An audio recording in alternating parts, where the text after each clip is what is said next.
Thank you, thank you. In the back, can you hear me well? Yeah, amazing, lots of thumbs ups, love that. All right, so mastering reconnects in LiveView, common issue everywhere. And just a heads up, I made the slides like a slide tool in LiveView. I write the slides in Markdown. The Markdown looks like this, and it compiles it to LiveView. And you can tell by the colors here that I had too much fun doing it. And yeah, it was tricky to rush the content. Anyway, a brief word about my employer. I work in YOLO Group. We're fun. Come work with us. They're sponsoring my trip. Where's the camera? Thanks, boss. We have a happy crew here, making me feel good. All right, nice. I'm Giovanni. Yes, Brazilian. Love cinema, hiking, swimming in nature. If you love this stuff, give me recommendations. Reach out. I'd love to hear them, especially around the city. I'll stay a few days. Yeah, my cat. Yes, my cat. We have many cats last day, and it felt very reassuring for the speakers, and the talks were very good, so I thought I had to include one over here. But okay, yes, mastering Reconnects. Let's talk about the problem. Problem is when your LiveView loses connection with the server, it can restore back to the initial state of the page. So I'll showcase it real quick here. I'll disable my connection, and okay. Yes, it works. The bug works. So this is the problem. This is the problem we're trying to solve. So part one, fixing my crappy slides. They reset when there's reconnection issues. So just to make it very clear what's happening in LiveView, we have the whole LiveView lifecycle, mount, handle params, render. It outputs some HTML. Let's call it v1. Not using index 0 here. HTML v1. And then browser user interactions and stuff. HTML gets updated in many forms. Boom, we have a disconnect, a request from the browser to reconnect, please. LiveView goes the whole life cycle again and outputs the HTML v1 again. That's why your beautiful stuff on the screen gets overwritten by the initial HTML. That's the thing we need to fix. So in my slides, for example, that's the problem. I have a LiveView assign in the server that controls what's the active slide, and then in the template I decide to render the active slide or not, and some handle events that update the active slide. This means that every time LiveView goes through the initial life cycle, the active slide will be the slide 0. That's why it resets my screen. What's the fix? Well, keep the index somewhere else. I will start it in the URL and use the handle params to remount or do the initial render again correctly. So this time with the handle params, when there's a request to reconnect the LiveView, it sends the active slide existing in the browser URL. I can even showcase it to you. I don't know if you can see. I hope yes. I have the index 10 here. And if I reconnect the LiveView, yay, amazing. It works. It works. The LiveView didn't reset. Yes. All right. So what's going on? HTML v1 changes, disconnect. Please reconnect, but this time handle params receive the slide 10, and then it outputs the HTML v2, let's say. So find some way for your reconnect to output the same HTML that exists in the browser. All right, that's the key takeaway. That's how you fix the UI resets. That's my talk. Thank you. Bye-bye. It could end here, but okay, there's more nuance in other situations. Part 2, when the URL is not an option. Yeah, you cannot store everything in the URL. There's a limit. There's a limit to this payload. So I have a cool demo here. Tabs component, easy stuff. Oh man, I have so many tabs open. Not better. All right, cool demo over here. And this component is tracking what's the active tab using LiveView assigns. I have a good internet connection here. that's why it feels snappy, but if we enable livesocket.latency, enable latency sim, yes, and put a 500 in here, it will feel sluggish. Oh yes, get. That's not the function I want. Yeah, it's better to just do sim. Enable 600. You like my laugh? All right, and then hopefully. Horrible. Yes, horrible. We saw yesterday in some talk that the average latency could be around 300 milliseconds, so not great for pure UI interactions to use LiveView assigns. So a little explanation about this component. This is the API, how you use it. Very simple. It has a tab slot in which you define what's the name of the tab and the content. Okay. And the implementation, for every tab, we render a button. For every tab slot, we also render a panel. And yeah, use some assigns to define what's the class of the button, if it should purple or not, and if the tab panel should be active or not. And then define some initial active one, the tab 0. And on every PHX click on the button, we send an event to the server, do the round trip, and update the markup. Okay, okay. So a recap. Ooh, I had some sort of loading there. Anyway, live component tabs recap. We reset the assigns during the reconnects. Oh yeah, I didn't even showcase the bug. Let me bug it. Yes, go back to the initial tab. You saw that? I'll do it just once more, so everyone can see it. Good. The bug exists. So it's resetting the assigns. We do server round trips for pure UI logic, unnecessary latency, worse user experience, and we have some assigns-based conditional styling. This is a better implementation, I'd say. So this one, instant, even with the latency simulation, because it does everything in a client. API looks very much the same. We have tab slots, but the implementation details a bit different, a bit interesting. Biggest difference is what the PHX click does. In this case, it only executes some JavaScript, does the interaction completely in the client. So first JS command here that I want to talk about is the set attribute. So we are just, the function just receives what's the index of the tab that should be active, and then it sets the attribute data active to every nth child of the markup. So it's just targeting like the first or the second button and the first or the second tab panel and adding the data active attribute to it. Okay, just adding an attribute. So far, so good. Cool. Thanks, Pepe. Thanks. Yeah. So yeah, that's the PHX click. It receives the ID of the whole tabs component and the index. It needs the ID so it can scope the CSS selector of the JS command to only the buttons inside this specific tab component, because if I have many tab components on the screen, yeah, it would activate the first or second, third panels in all of them.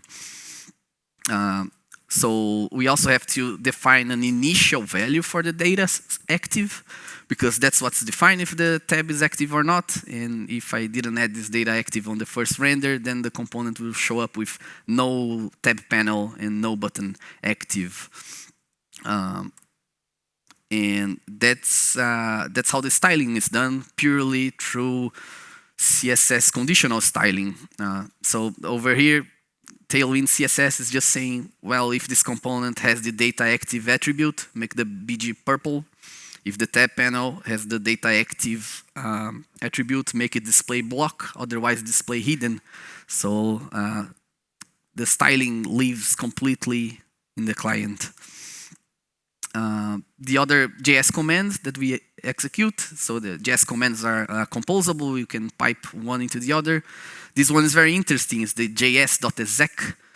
It delegates the execution of a JS command to another HTML element. So in the case of this one, we are delegating like, please LiveView execute the JS command that is saved in the data reset attribute to the closest parent element that has the class tabs. So since the PHX click is happening here in this button, what is the closest parent element with the class tabs? This one, the root of our tabs component, and it has a JS command encoded in the data reset attribute. Why should we do this? To avoid repeating the encoding of the same JS command over and over again in the HTML. It can make the HTML heavier. And what's in the data reset is just another JS command that says, please remove the data active attribute from every component, every HTML element inside this one that has the data active equal true. Okay, so first a JS command to remove the data active attribute from everything that is active, and another one to add the data active attributes to the one that needs to be active. The inner and closest selectors in JS commands are quite newish, and they let you be more expressive about which elements you want to target with your JS commands. Otherwise, without them, we would need to annotate the markup with more IDs and more metadata. For example, the data index. Maybe we would need to add the index to the elements to be able to target them effectively with CSS-only selectors. But thanks to the inner and the closest, we can be more expressive about it. One last comment is that, okay, I still need a ID in here to scope the set attributes that we have in here. I wonder if with a few other improvements to the JS command abilities to target the correct scope that you want, maybe we could make this component even simpler and remove the necessity for it to have an ID. Yeah, make proposals soon to LiveView repo. Yes, and did I showcase if it really works? Let's see. Crashing. It stays in the tab songs. Yay, it works again. Nice. Thank you. Oh, okay. All right, function component tabs. Recap. We have pure UI interactions via client only. That's very important. The client-side state with HTML data attributes. Yes, in LiveView you can have state on the client easily without using local storage or other complicated stuff. You can just use data attributes or leverage the DOM internal state. And CSS-only conditional styling, modern CSS, especially if tools like Tailwind can get very expressive about how you want to style stuff depending on some internal state of the DOM. So this is how it's done without Tailwind CSS, just for the ones that don't know it. Very simple. If the panel has a data active attribute, display block, cool stuff. More examples. I think it's worth mentioning this one. So this is one example in which you're iterating over a list and you want to make the last item in the list to have a different style. It's usually done with like a breadcrumbs component when you want to show the last breadcrumb as the active one. So I've seen a lot iteration over the index and then checking in the HEX template if the element is the last one in the list, checking the index and then apply some class. This just pollutes the markup and it's mixing concerns, I guess, of rendering and styling. This over here is a better implementation. So we just iterate it and put the same class to everything. But with CSS, we can target the last element or the last child and say if it's the last breadcrumb, make the color differently. even easier with Tailwind. Yes, BG white, if it's the last, BG purple, better than polluting the assigns. And I would say that it's a good thing to always default to CSS conditional styling, because it brings you away from using assigns for pure UI logic. The less assigns you have, the more resilient the component is to reconnect issues. A sec.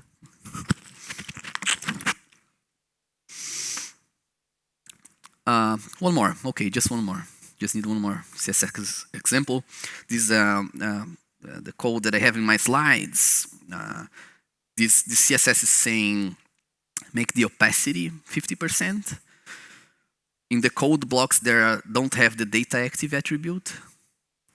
When the slide has at least one code block that is data active, you can get very expressive with CSS conditional styling.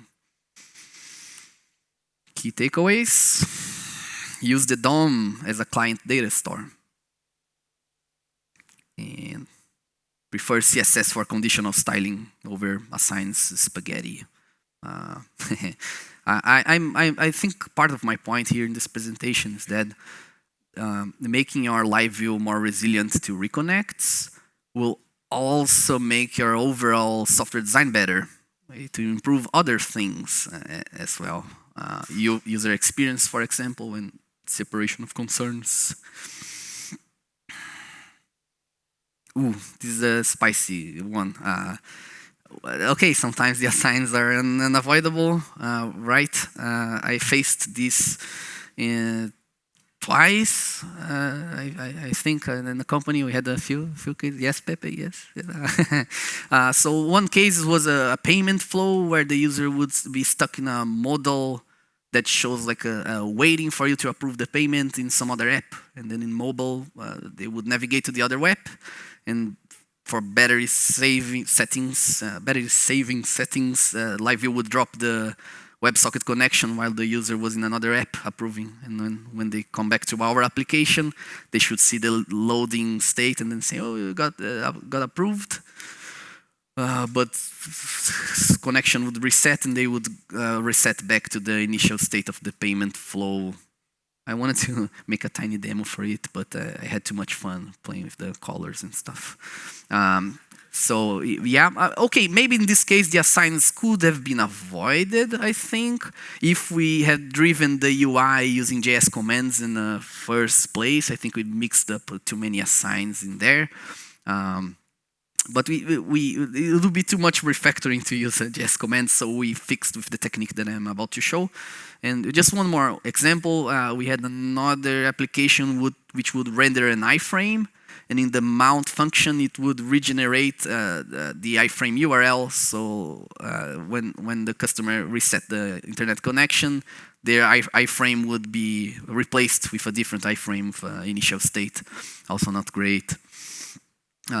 So yeah, avoid the assigns if you can for pure UI stuff, and if you can't use the URL, or if you can't avoid the assigns, there's hope. There's hope at the end of the tunnel. So this is a very contrived example, simple demo. It just changed the step. Oh, I should turn off this latency simulator. It's killing me already. Latency. Live socket to the sim. If it's killing me that fast, imagine your customers. Don't do this. Don't do this to them. All right.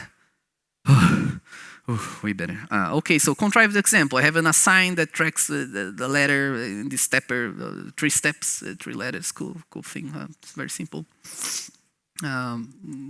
Yeah, that's the code. But in the mount, we select the initial step to 0 and update it on the handle event. And if you crash it, yeah, it sucks. So okay, what can you do? Since I said that the solution is to make your reconnection render must output the same HTML that exists in the browser. Okay, that's the trick. What if we could do something like this? It's pseudocode, okay, but what if in the mount function we could ask, is it a reconnection? Is it? And if it is, grab the step that the customer is seeing on their browser HTML, and then assign the correct step that the user is seeing.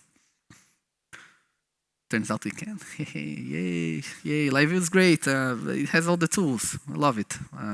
Okay, sometimes maybe a little too low level, like this case. I wish there was a more high level API, but we can get there. Maybe one of you will have an idea of a higher level API. Propose it, engage. Okay, if we're paying a lot of attention, this got your interest. Okay, how to grab the data from browser HTML in the mount function. Sounds a little bit magical. No magic about it. Enter the live socket. That's the key. That's the key for it. So live socket is the JavaScript piece that is responsible for establishing the connection and the reconnections. It receives this params argument.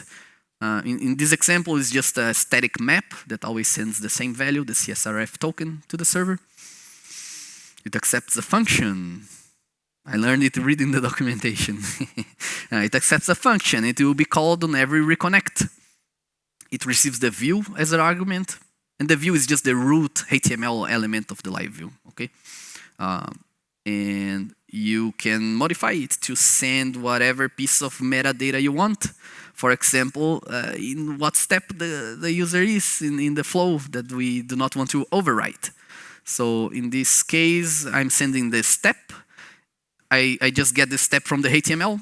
I do a query selector on the live view. In case there are multiple live views on the page, I don't want to risk fetching the data from the wrong one.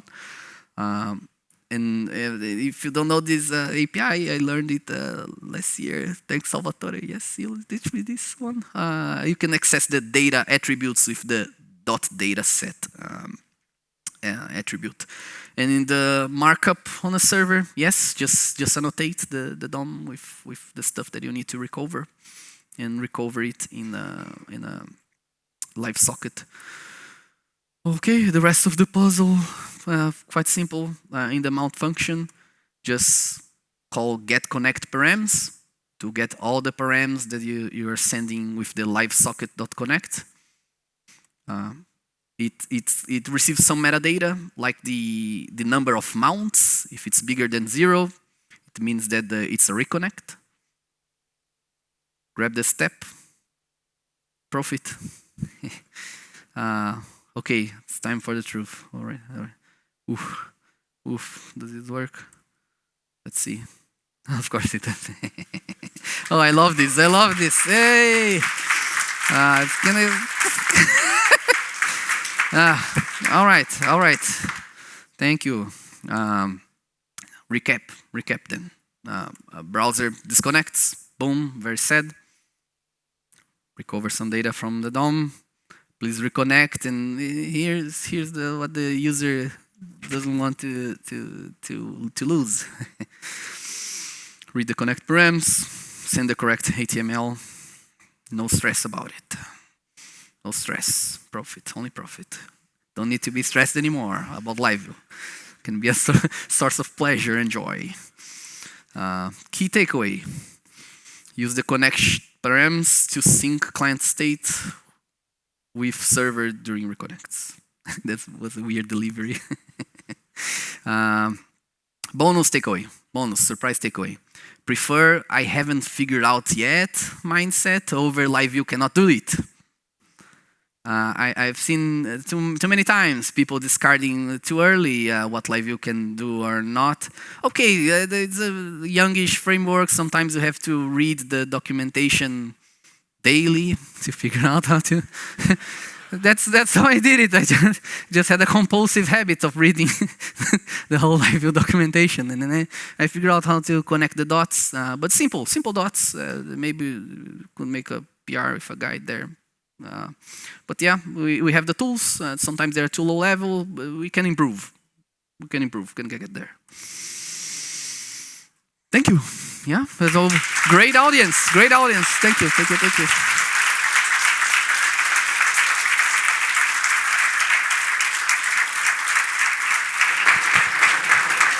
Wow. I think I rushed. Yeah. Thanks, Gio. Thank you. I'm almost out of battery. Yes. That was a great talk. Do you have any questions from audience? Feel free to raise hand if you have. Come on. Must have. Okay.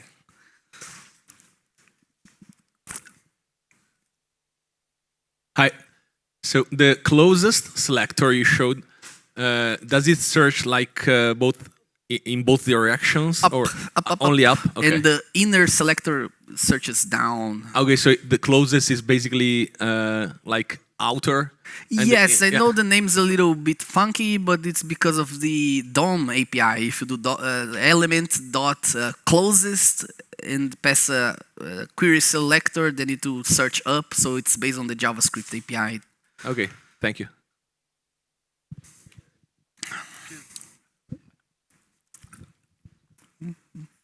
Hi. Thank you for your talk. It was super entertaining. Thank you.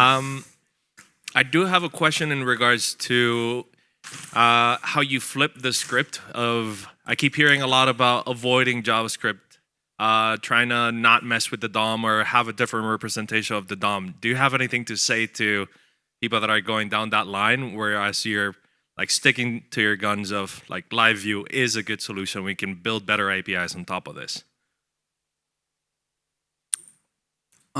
Let's see if I understood the question. Like, if the question is, what do you think about people that say don't write any JavaScript ever?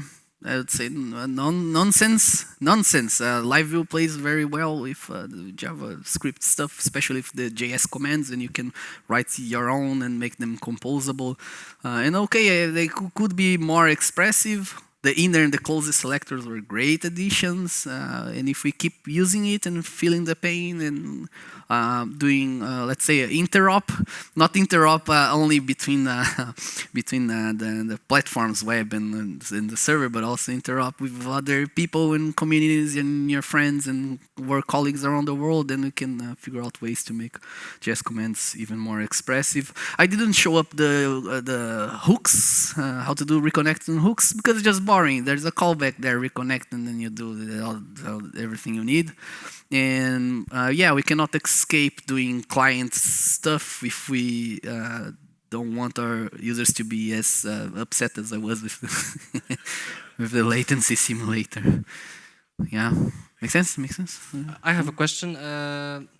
Do you thought about handling disconnections due to new deploy of application?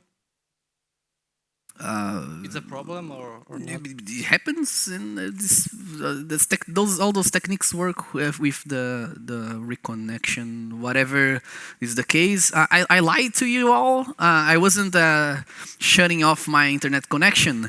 I was just sending an event to the server, and I didn't have a handle event clause that received that event, so the LiveView was just crash.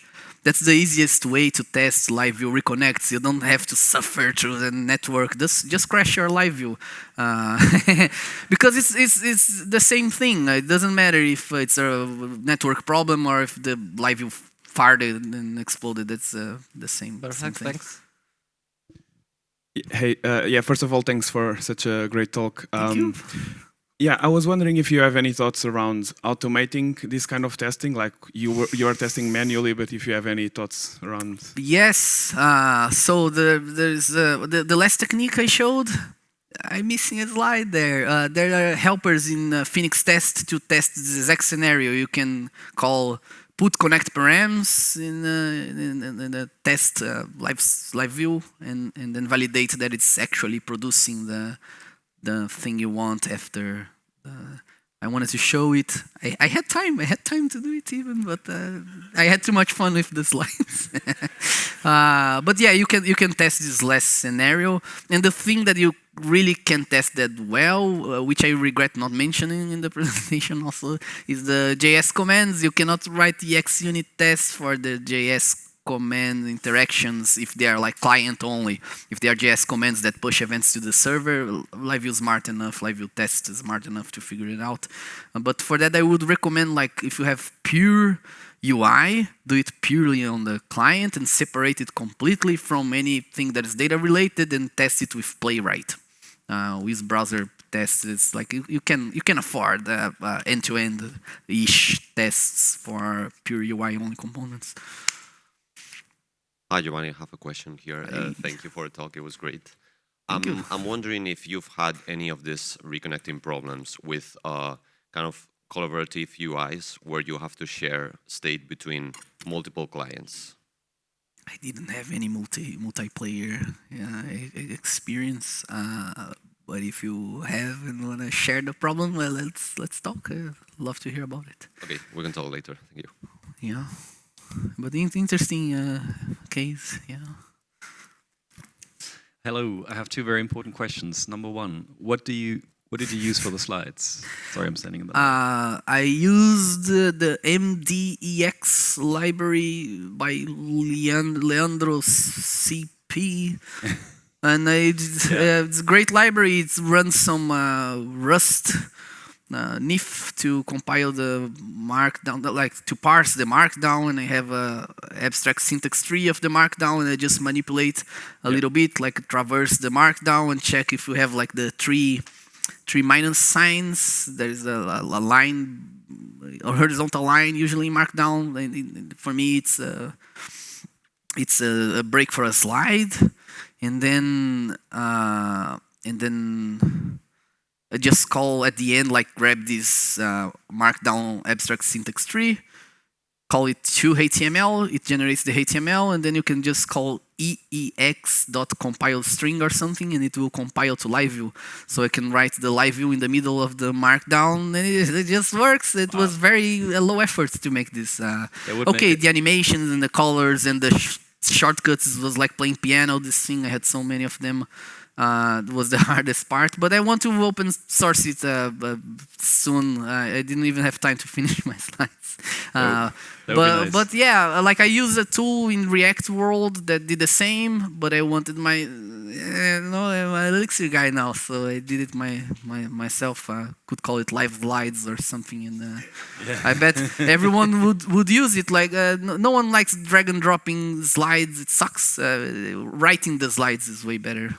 That would make a great open source library or blog post. Yeah, we'll do it. I'll remove the cursed things that I did. And, and what did you use for the confetti?